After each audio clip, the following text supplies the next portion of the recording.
So the last time I made a diesel heater video, at least 50,000 of you guys watched it, which is pretty awesome. So I figured, you know what, let's make another one. Now, unfortunately, the diesel heater we're gonna be looking at today has probably the worst review rating I've ever seen on Amazon.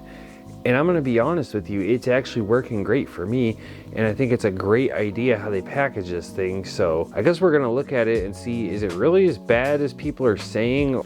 I don't know, let's find out. So what I've been wanting to do is take my other diesel heater and shove it inside of an Apache case or some kind of a more convenient toolbox to make it more easy to carry around, because that case is kind of weird and the way the exhaust comes out of it is kind of a pain. I just couldn't figure out how to get it all to fit in here. So now let me show you this new diesel heater, because it kind of does that part for me already. So this thing is the Sunster Toolbox diesel heater, and as you can see, it literally comes inside of a toolbox. I'm gonna dig it out and we're gonna go over it. Yeah.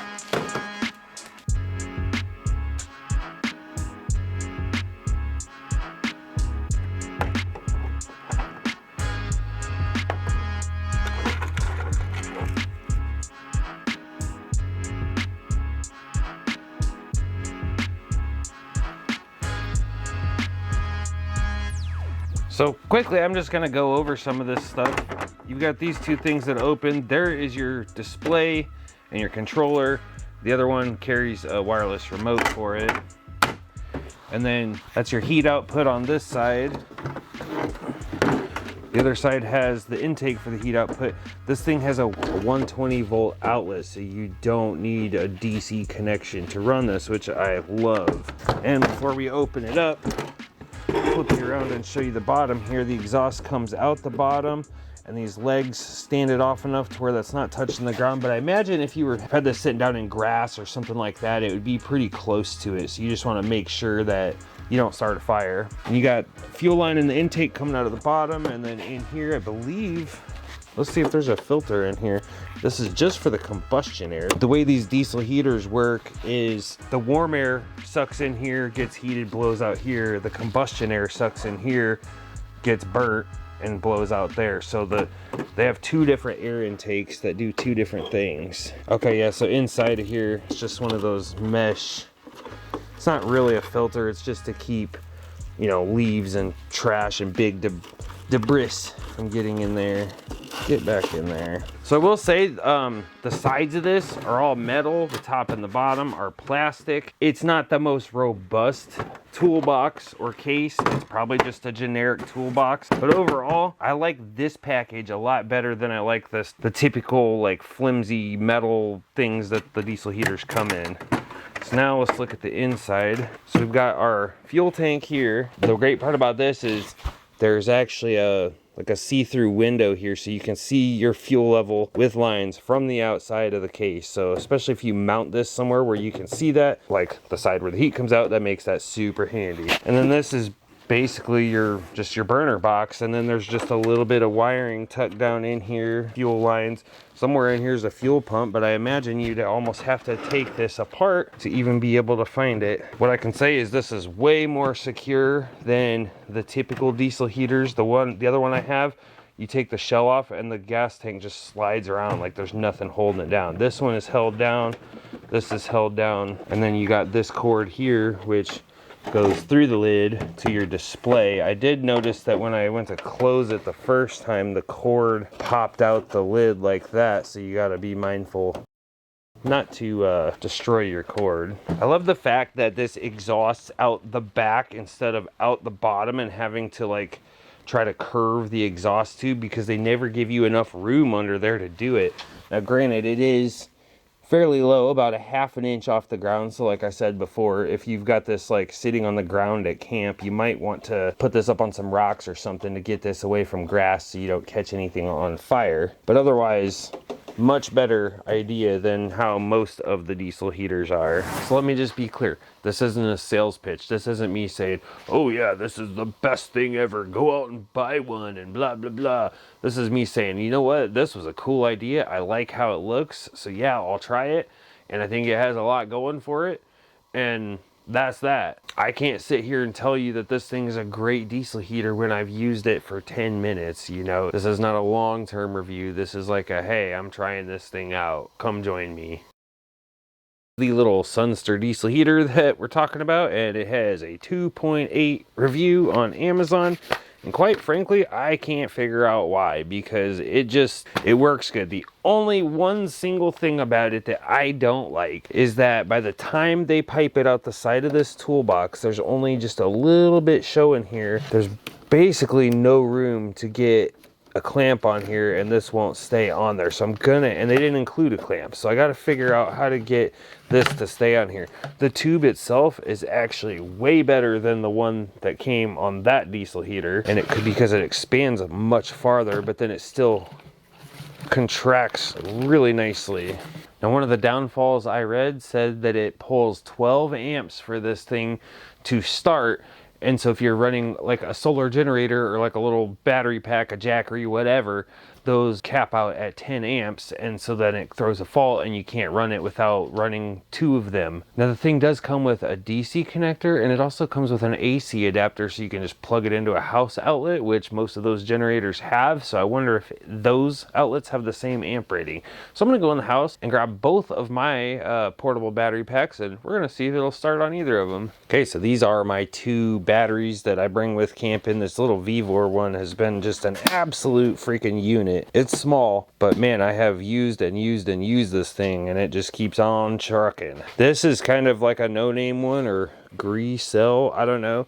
Literally got it for like 50 bucks on Temu or Temu or whatever you want to call that stupid site. But anyway, this one, they both have a 10 amp rating on the DC side. Yeah, 10 amp. But this one has 300 watts on AC. That one's 500. I don't know how you convert watts to amps, but I know even this power adapter basically turns the 120 into 12 volt 12 amp. I don't know how many watts that uses because I'm not smart with electrical numbers, but we're gonna just try it anyway. Let's be real here, especially since they didn't give you like a cigarette lighter outlet. I'm gonna use that 120 volt plug long before I use something like this that I have to hardwire to a battery. So we'll start with the little Vevor. Got 45% charge, that should do. Turn on the AC. Got her plugged in. Let's turn it on. Oh, and hope my camera battery's dying. Hold out, little buddy. Camera battery died there for a minute, but we're back going. It's on its little warm-up sequence right now. It's pulling 109 watts. We'll see if this tries to go over 300. I got a feeling it's going to, being the fan's not even running yet. The glow plug must be pulling that much. We'll see if it faults out or not. There, it's starting to kick up. Fuel pump's going. Okay, so there it's priming, and it does have a little bit of that click, but it seems much quieter than the other one. We'll see if it continues throughout the process or if it just does that while it's heating. So it's starting to ramp up and the watts are starting to climb.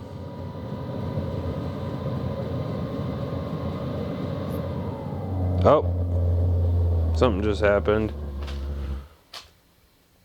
Yep, must have overloaded it. Womp, womp, womp. Gonna try this one now. Focus.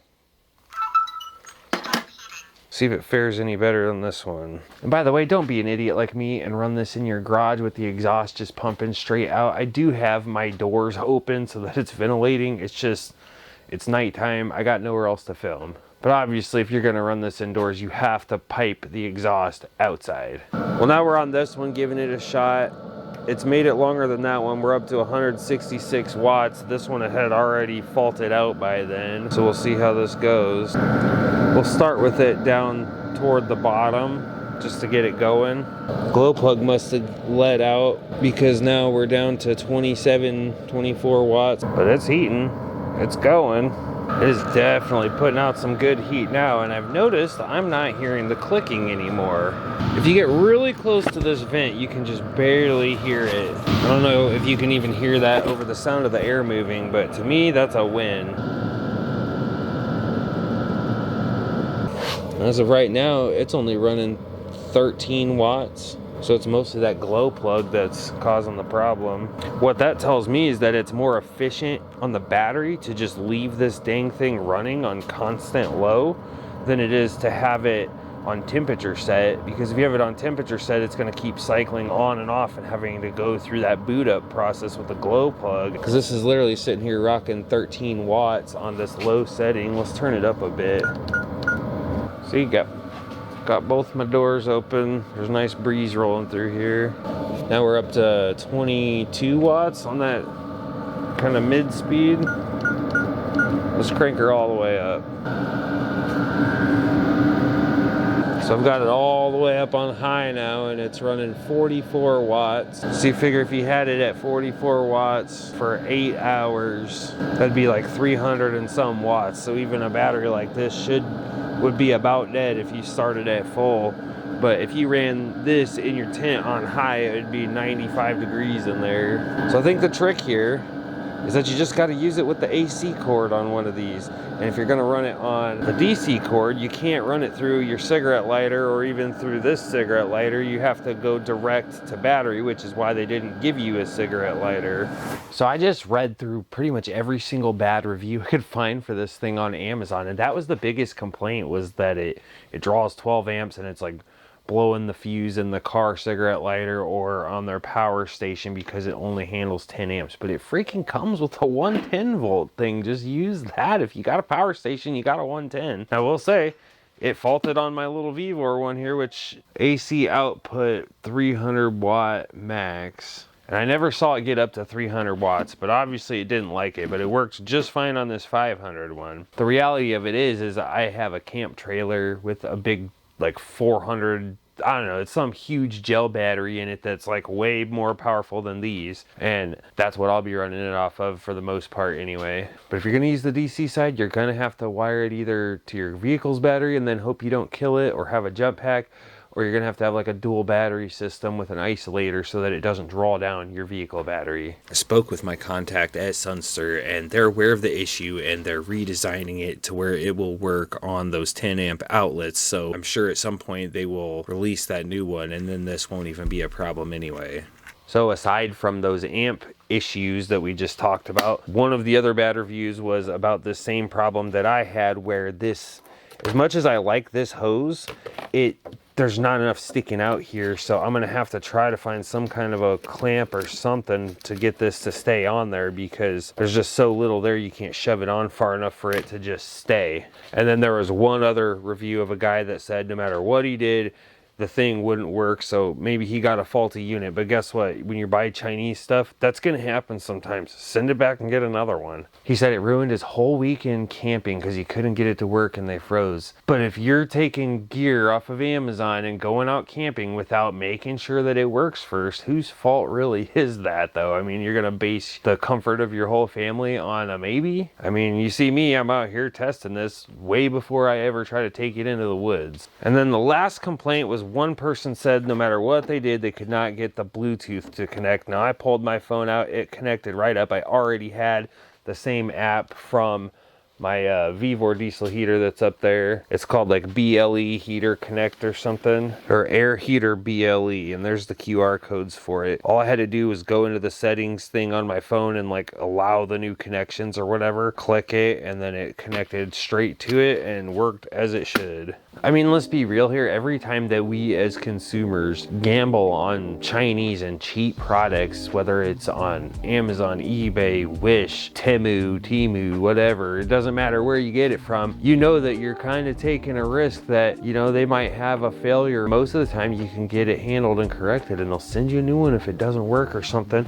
Other times you're kind of rolling the dice. You're like, hey, I got this for $100. Typically I'm an advocate for buying high quality stuff, but some of these diesel heaters can get outrageous, and then you start to wonder, is the quality really any better than these other cheap ones they're selling on there?